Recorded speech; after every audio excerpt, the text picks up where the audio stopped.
انټرنت. اعوذ بالله من الشیطان الرجیم. بسم الله الرحمن الرحیم. راځئ له سره فکر وکړو. آیا موږ کولی شو چې طالبان په ظلم محکوم کړو چې کله په انټرنیټ باندې پابندیانې راولي؟ آیا انټرنیټ خطرناکه نه ده؟ او آیا دا بهتره نه ده چې اسلامي ملکونه د خپلې بقا لپاره انټرنیټ ځان ته فلټر کړي او یا ځان ته یې ځانګړی کړي؟ او یا که دا اوسنی انټرنیټ زموږ د ژوندون له لومړنیو اړتیاوو څخه ده؟ آیا پرته له انټرنیټه د بشر د پرمختګ امکان نسته؟ آیا د انټرنیټ د نه درلودلو له وجه خفګانو ته او غم ته اړتیا شته؟ آیا واقعا انټرنیټ له دومره سترو ضروراتو څخه ده؟ او یا که موږ انسانان یې له حقیقت څخه اضافه په ځان باندې تحمیل کوو؟ او یا که موږ انسانان نورې تجربې هم لرو؟ راځئ چې وګورو چې د انټرنیټ څخه د مخه ژوندون موږ ته د دې پرتله څه وایي. ډېر پخوا د مصر، یونان او اسلامي نړۍ ستر تمدنونه د انټرنیټ نه د مخه رامنځته سوي دي. همدا وړ جغرافیې، فلسفې او د طب بنسټونه زرګونه کاله مخکې کېښودل سوي دي.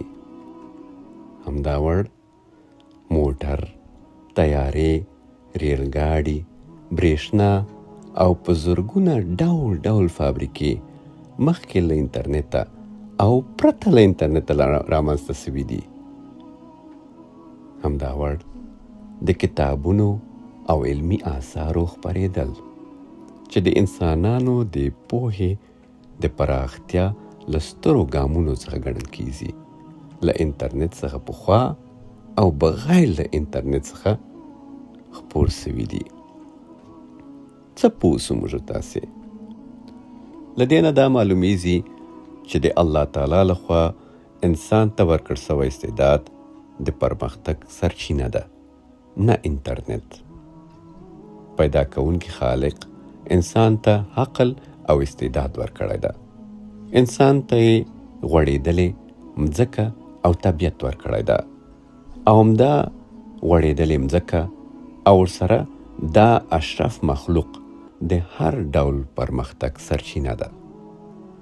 همدا وړ د هغه پیدا کوونکی خالق کتاب قرآن پاک موږ ته د فکر کولو، تفکر او د غور کولو، تدبر او د عقل د استعمالولو دعوت راکوي. نه دا چې موږ په یو ځانګړې وسیلې پورې لکه انټرنیټ ځانونه وتړو او بې له هغې څخه رینګه وکړو. انټرنیټ ته که موږ هر څومره هم سهولتي مقام ورکړو، بیا هم هیڅ کله د هغه استعداد چې د الله تعالی لخوا انسان ته ورکړ سوی ده بدیل نسي ګرځېدلی. زه نه وایم چې انټرنیټ دې بند سي او یا انټرنیټ کاملا خرافات ده، بلکې انټرنیټ ډېرې اسانتیاوې هم لري. په تخنیک کې او تجارت کې چټکوالی او ارتقا راوستې ده. د اړیکو او معلوماتو دروازې یې پراخې کړي دي. اقتصادي سهولتونه یې رامنځته کړي دي. خو د اقتصادي ګټو لپاره یې د ډېرو خلکو روحي قرباني کړي هم دي. زه نه وایم چې انټرنیټ کاملا بد ده، خو دا ضرور وینم چې د هغه منفي اغیز د انسان پر اخلاقو دروند ده. دا یو ستر حقیقت ده چې نن سبا انټرنیټ د لب او لهب، د فحشا، بد اخلاقۍ او د وخت ضایع کېدو تر ټولو لویه سرچینه ده. نو ګرانو عزیزانو، نه یوازې زموږ په وطن کې بلکې په ټوله نړۍ کې صالحه انسانانو ته، صالح انساني عقل ته پکار ده چې ځان او خپل نسل له اخلاقي زوال څخه وژغوري. ډېر پلرونه او مندې به یې فارغ کړي وي. د ماشومانو له تربیې او پالنې څخه به یې ډېر والدین فارغ کړي وي. خو د ماشومانو ذهنونه یې له طبیعي لوبو او د الله تعالی له ذکر څخه لرې کړي دي. نو ګرانو عزیزانو، بریا، کامیابي یوازې دا نه ده چې ټکنالوژي وژغورل سي، بلکې دا هم ده چې ټکنالوژي د اخلاقو او د انسانیت لپاره وي. او اصلي اړتیا هم دا نه ده چې انټرنیټ وژغورل سي، بلکې دا ده چې د انسان نوع، د انسان کیفیت وژغورل سي. کوالټي، هیومن کوالټي او د انسان اخلاق وژغورل سي.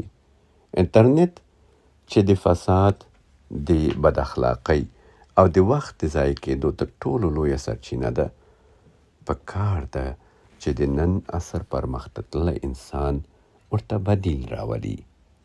السلام علیکم ورحمة الله وبرکاته.